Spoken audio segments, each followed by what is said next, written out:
नमस्कार दोस्तों, मेरा नाम है रोहित और मैं आपके लिए लेकर आ चुका हूं दिल्ली की ताज़ा तरीन खबरें।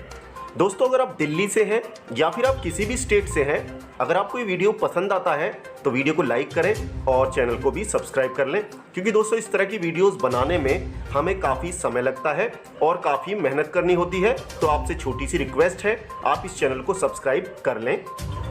दोस्तों, केजरीवाल सरकार ने फिर बढ़ाया एक हफ्ते का लॉकडाउन। अब 7 जून तक रहेगी पाबंदियां। दिल्ली सरकार ने एक हफ्ते का लॉकडाउन और बढ़ा दिया है। अब 7 जून की सुबह 5 बजे तक पाबंदियां लागू रहेंगी। हालांकि इस लॉकडाउन में निर्माण उद्योग को संचालित करने की अनुमति है। आपदा प्रबंधन प्राधिकरण DDMA ने दी इसकी जानकारी। और उधर दिल्ली में सुस्त पड़ा कोरोना। 24 घंटे में 1000 से कम मामले। रिकवरी दर बढ़कर 97.39% हो गई है। राजधानी में कोरोना के एक्टिव मामलों की बात करें तो यहां 13,035 केस हैं।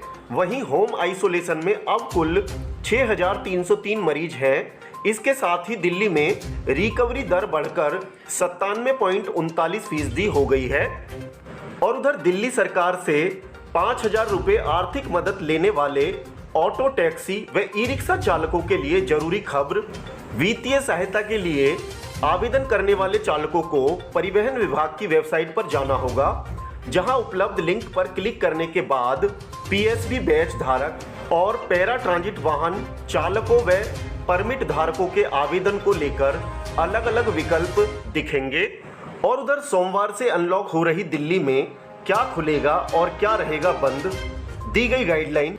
दिल्ली अनलॉक 1.0 में दिल्ली को फिलहाल सीधे पूरे तरह से अनलॉक करने की बजाय चरणबद्ध तरीके से अनलॉक किया जाएगा। पहले सप्ताह में बाजार आदि नहीं खोले जाएंगे। सोमवार से अनलॉक 1.0 के तहत कंस्ट्रक्शन और फैक्ट्री की गतिविधियों को खोला जाएगा। और उधर आधार रखने वालों के लिए बड़ी खबर, UIDAI ने बंद कर दी है ये सर्विस।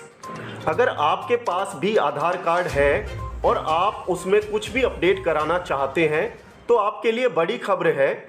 UIDAI की ओर से यूजर्स को कई तरह की सुविधाएं उपलब्ध कराई जाती हैं। आधार में जन्मतिथि, नाम अपडेट कराने से लेकर नया आधार कार्ड बनवाने तक के लिए आपको ऑनलाइन सुविधा दी जाती है। लेकिन हाल ही में UIDAI ने आधार रीप्रिंट कराने की सुविधा को बंद कर दिया है, यानी अब ऑनलाइन आधार को रीप्रिंट नहीं करा जा सकता। UIDAI ने ट्वीट करके इस बात की जानकारी दी है। आधार हेल्प सेंटर ने एक कस्टमर की इंक्वायरी पर बताया कि आधार रीप्रिंट कराने की सर्विस को बंद कर दिया गया है। भावेश पटेल ने अपने ट्वीट में आधार को टैग करके लिखा है कि UIDAI की वेबसाइट पर आधार रीप्रिंट सर्विस विजिबल नहीं है। और उधर दिल्ली में एम्स सहित अन्य अस्पतालों में दोबारा OPD सेवा शुरू करने पर चर्चा शुरू हो गई है।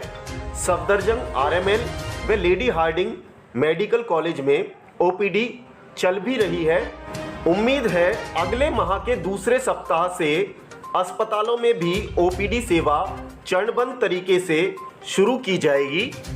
और उधर दिल्ली में ऑक्सीजन कंसंट्रेटर की कालाबाजारी मामले में आरोपित नवनीत कालरा को मिली जमानत। ऑक्सीजन कंसंट्रेटर की कालाबाजारी के मामले में मुख्य आरोपित नवनीत कालरा को मुख्य महानगर दंडाधिकारी अरुण कुमार गर्ग की अदालत ने 1 लाख रुपए के निजी मुचलके पर जमानत दे दी है। नवनीत कालरा को ऑक्सीजन कंसंट्रेटर की कालाबाजारी करने और अधिक मूल्य पर बेचने के आरोप में गिरफ्तार किया गया था। और उधर अनलॉक को लेकर दिल्ली पुलिस ने शुरू की तैयारियां। नियम नहीं मानने पर होगा फाइन। लॉकडाउन के धीरे धीरे खोलने पर चर्चा करते हुए पुलिस आयुक्त ने अधिक भीड़भाड़ वाले स्थानों पर कोरोना के रोकथाम को लेकर जारी सरकारी नियमों को सख्ती से लागू करने की योजनाओं की समीक्षा की है। और उधर वैक्सीन की सप्लाई में पारदर्शिता लाने के लिए आंकड़ों को सार्वजनिक करे केंद्र सरकार। दिल्ली के उप मुख्यमंत्री मनीष सिसोदिया ने वैक्सीन डिस्ट्रीब्यूशन और उस पर टैक्स को लेकर केंद्र सरकार और भाजपा से सवाल पूछे। उन्होंने केंद्र सरकार से पूछा कि जब राज्यों के लिए वैक्सीन नहीं है तो प्राइवेट अस्पतालों में वैक्सीन कहां से आ रही है। और उधर दिल्ली के मुख्यमंत्री अरविंद केजरीवाल ने शनिवार को कहा कि राष्ट्रीय राजधानी में पिछले 24 घंटे में कोविड-19 के करीब 900 नए मामले सामने आए हैं और अगर नए मामलों की संख्या में गिरावट जारी रहती है तो शहर में ज़्यादा गतिविधियों को मंजूरी दी जाएगी। केजरीवाल ने शुक्रवार को घोषणा की थी कि राष्ट्रीय राजधानी में सोमवार से धीरे धीरे लॉकडाउन खत्म करने की प्रक्रिया शुरू की जाएगी और यहां एक सप्ताह के लिए निर्माण गतिविधियों और फैक्ट्रियों को खोले जाने की इजाज़त दी गई है। संक्रमण की दूसरी लहर से बेहद प्रभावित दिल्ली में चरणबद्ध तरीके से लॉकडाउन हटाने की प्रक्रिया करीब 6 सप्ताह से ज़्यादा समय से लागू लॉकडाउन के बाद हो रही है।